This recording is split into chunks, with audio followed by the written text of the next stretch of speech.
When a commercial airplane is in cruise flight, does the friction between the fuselage skin and the air generate heat? And if we touch the fuselage, would it feel hot? Let's take a Boeing 737 as an example in cruise altitude. At this moment, its altitude is approximately 9,000 meters, and its speed reaches about 900 kilometers per hour. At this speed, the aircraft does indeed heat up slightly. Based on approximate calculations, the fuselage temperature may increase by around 30 degrees Celsius. But does this mean that the fuselage skin would feel hot to the touch?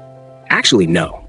It's important to remember that at 9,000 meters of altitude, the ambient temperature usually drops to about -40 to -50 degrees Celsius.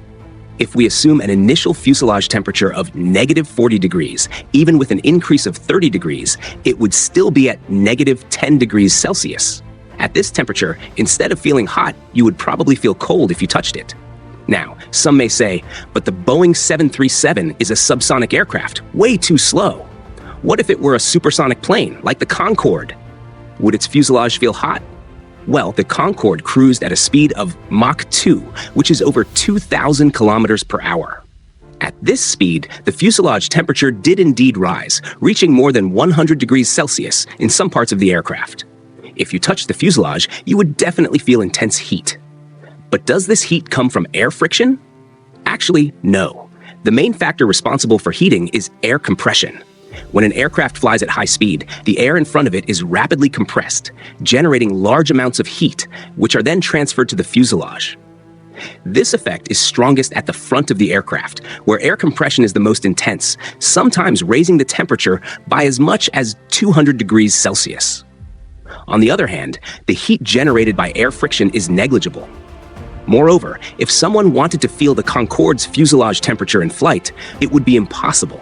Extending your hand outside at Mach 2 would result in immediate fractures. With such a significant temperature variation, would the Concorde's fuselage expand and contract? Absolutely. During flight, the fuselage would expand by about 30 centimeters due to the heat.